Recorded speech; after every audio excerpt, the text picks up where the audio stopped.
The Health Opportunities Through People Empowerment Evaluation. The goals of this presentation are to give you a brief background of an overview of the HOPE project, including the objectives and goals of the project. Define the theory of change of direct action community organizing. Share the experiences of people involved in the direct action organizing initiative in the Northview neighborhood, and empower people to get involved in similar resident-led initiatives to improve health equity. So the background, the problem that we saw, especially in the Northview neighborhood, are health inequities exist. So we see that through life expectancy. So in this picture, you see the 78.5 years is the average life expectancy for residents living in the Northview neighborhood. As compared to, say, central Manhattan, that's 86.1 years or 85 years. Or you can see northwestern Manhattan was 80.7 years. So you see there's a big disparity there between the 78.5 and this 86.1, showing there are health inequities in the Northview neighborhood. So some of the contributing factors are that the Northview neighborhood is a food desert. There's not very good access to fresh fruits or vegetables. There may be housing insecurity, meaning that the income or cost for rent or for housing is not accessible to everyone, or that the housing quality itself may not be of higher standard that it should. Transportation issues and connectivity kind of go hand in hand, that there are major roadways to the west and to the south of this Northview neighborhood, making it very hard to access the rest of Manhattan if the person living in the Northview neighborhood didn't have a car, for example. Poverty, so there may be a higher rate of low-income residents living in this area. And then civic engagement, there may not be a good representation of the Northview neighborhood as compared to the rest of Manhattan. So more background on the HOPE project. The main theory we looked at is health inequities can be addressed through resident-led initiatives. Also being that we believe that civic engagement can decrease or directly impact health inequities. And so the people who are closest to the problem are the ones who are closest to the solutions. And that's why we really focused on the resident-led initiative. So who was involved in this project? The core people that we focused on were the health equity admin team, the HEAT team. They were part for planning and execution of the project. They were really that beginning team that put the groundwork in for this project. Then we focused on the residents. They were the sustainability and the meat of the team, if you will. They're the ones who really took what the HEAT team laid out and went running with it. And then the stakeholders or policymakers in the area are the ones we're focusing on now, trying to get residents to take initiative and take a stance for their neighborhood and go to these policymakers to make a difference in their neighborhood as they see fit. So our focus was to build capacity to address health inequity. And that was through individual, so meeting with the residents. The group, which was the Northview Rising, is the group that came out of this initiative. And then interagency relations, and we'll talk a little bit more about that later. And then outcomes. So the outcomes that we focused on were change in structure, change in policy, and change in mindset related to health disparities. So the theory of change model has 5 key components, and this model is directly related to community organizing. So the 5 key components are leadership capacity, authentic engagement, advocacy capacity, multi-sector relationships, and sustainability. And so we believe that all 5 of these components are key to change in a community at the community organizing level. So more background, the activities that were done in this Northview Rising project. For the residents, there was a block party. There was community center advocacy with the Eisenhower Recreation Center. There were living room huddles, so meetings within living rooms between residents. Community commission, city commission candidate forum, where residents went and advocated for their neighborhood for changes they saw that needed to happen. Neighborhood walks and Old Blue River Trail advocacy. So there were a lot of activities that the residents engaged in and maybe even led. And then the HEAT team, they had trainings, which included fundraising. They had coaching available for the residents, and then networking, really getting residents involved in this, going door to door, and asking residents, what do you like about your community? What do you not like about your community? So as you see in this chart, you see the HEAT team members really started off the project, and gradually residents got involved. There were more residents involved than just these 5, but these 5 gave me exact dates of when they started, and other residents did not give me these exact dates during the interview process.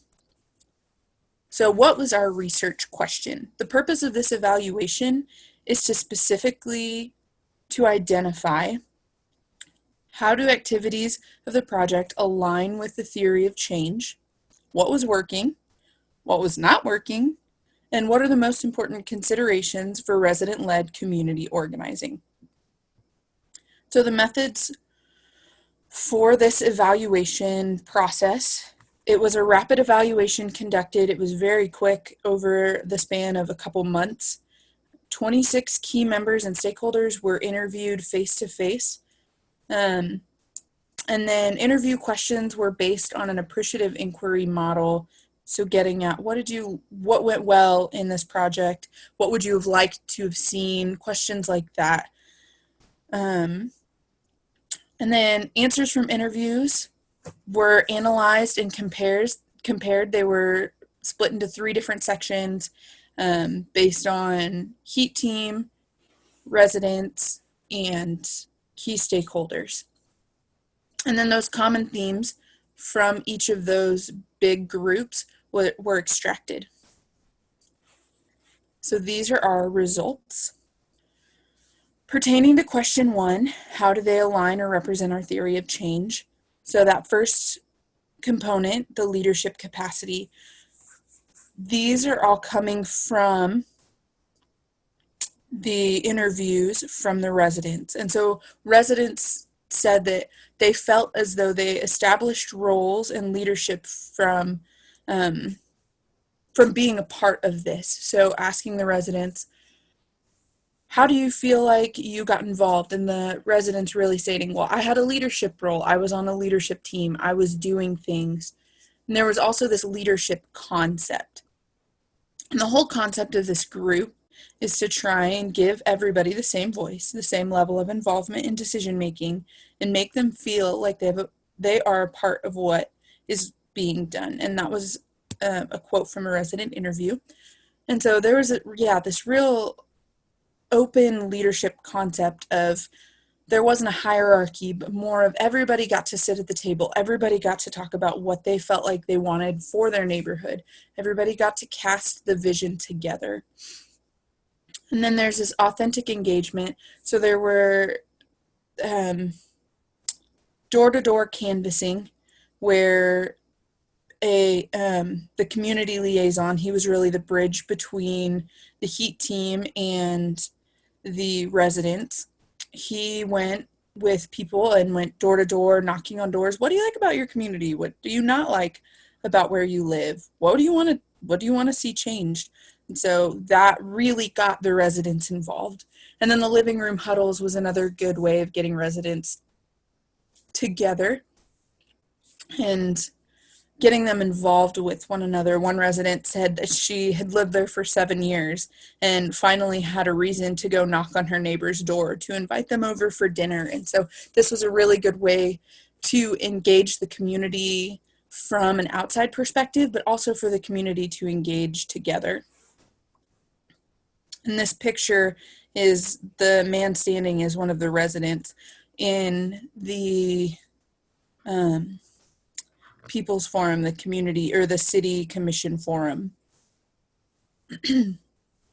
So again, with question 1, that third component, multi-sector relationships. Relationships between residents, coalition members, and the community liaison. So you see in the blue all of the residents, and the green are all of the HEAT members. And some of them connected, but for the most part, the HEAT team didn't really connect with the residents. And so you see that community liaison, he is the key component to connecting with both people or both groups who are committed to this project. And so some of the residents in their interviews said the community liaison has been such an influential force, this whole process. He's the one that got this group started, and he continues to work with us in everything. And then another resident said that the community liaison has been my point of connection throughout this entire project. So then we see the advocacy capacity, again with the People's Forum or the City Commission meeting we saw earlier. And then the Eisenhower Recreation Center, where residents within this Northview Rising group got to advocate for the Eisenhower Recreation Center and say, we don't want this to necessarily be a sports complex. We want this to be a community center where people can have cooking classes or have a space available for being able to cook large meals or have meetings. And so that was a really big connecting point for the group, that they got to see what they wanted as a neighborhood in this Eisenhower Recreation Center. And so for the fifth component, the sustainability, bylaws and the handbook are currently being written out for this group as it continues on. One resident was really excited, saying that they're starting to put things down to set up a foundation for the group, that this is going to become a sustainable organization. And then there's future vision for the group. It's not just the People's Forum or the Eisenhower Recreation Center, which were great, but there's a future vision for a community garden, as we said, that the neighborhood was food insecure. And so maybe this could be a low-cost way of bringing food security into this neighborhood. And then other future vision for this group, that they can really cast a vision and keep going. So question 2, what's working? So in the residents' perception of what's working, there's a connectedness of neighborhood. Neighbors are feeling like they're getting to know each other again. And that's a really good sign of building strength in a neighborhood. And then there's shared concerns like safety. This is what brought people together. There were residents who specifically came to the group because they didn't have streetlights. And so these shared concerns are what brought people together to make a change for their neighborhood. And then we have leadership. So residents stepping up and saying, I'm a part of this, I have a role to play in this, and I am committed to the Northview Rising group, which leads into sustainability, that people who feel like they're part of something will continue to join into it or buy into it because there's an ownership perspective with the group. And so a resident said, my goal is to see a community that has interactive neighbors that know one another, the kind that look out for one another. We want to have a neighborhood where people feel comfortable and that they have access to what they need. So some recommendations if someone was to start this type of community organizing project in their own neighborhood or in a neighborhood that they see some health inequity. Some recommendations we have of what's going well is listen to the needs of your community members. They know what's wrong with their neighborhood, and they're going to buy into what you're saying if they feel heard and they feel like they have value in what they are saying. And then provide leadership opportunities. There's trainings that were provided in this. There were opportunities for the residents to really take ownership of like living room huddles or meetings. This open leadership concept, provide opportunities for your community members or your residents in that neighborhood. So what's not working? Population demographics may not be fully represented.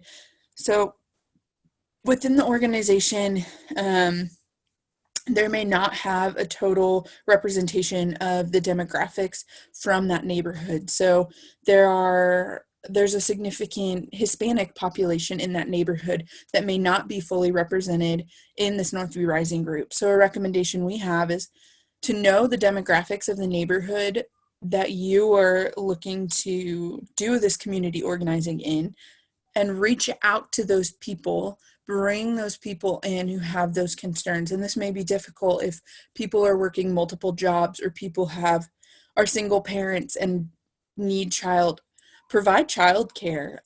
Do these things that really bring in people from all groups so that they can have a say and that the group is fully represented of your population. And there's a need for growth. So the community members really felt that there was a lot going on in the beginning and there's still a lot that they want to do. So there's this need for growth. More people need to be brought in or less work needs to be asked of the group. And so our recommendation for that is just keep inviting people in. Even if this group has been going on for a while, keep the invitation open to people who haven't been involved, because those fresh ideas will come with fresh faces. And an unclear vision from the beginning of the project. A lot of this was new. This isn't modeled very well or isn't modeled previously. And so a lot of this is coming new to the HEAT team and to this community. And so the beginning of the project had a lot going on because there wasn't a good model saying focus on one thing. So our recommendation is focus on one specific goal or focus on one specific objective that you and the community members have come up with together. And so question 4 is, what are the most important considerations for resident-led community organizing? Community organizing is a process. It is a long process, and there are many steps to the community organizing process, including preparation, planning. We are going through the evaluation process, which is towards the end, so that we can really shape what needs to change before this project ends, so that we can get the best out of it and get the most out of it for the residents. So people need to be committed throughout the entirety of the project because it is a long process. And so you need those endurance people who are really going to stick with the entire thing all 4 years through. This project has been going on for 4 years, and so people really need to catch fire. And our recommendation is have a community organizer, have somebody in this paid position to be a middleman between those who are planning and prepping and those who are in the community, in the neighborhood, residents who want to or desire to be involved in this, because it may be a slow start. And then residents need to be engaged and involved. Pretty straightforward that for the project to be successful, you must see and understand the needs of the community. And again, those who are closest to the problem are closest to the solution. And so our recommendation is doing that door-to-door engagement, getting to know people in the neighborhood, getting to know faces, and actually taking ownership in a community yourself, I think is really powerful for this. So we thank you for listening to our presentation. Thank you to the Kansas Health Foundation for the grant to make this HOPE project a possibility. Thank you.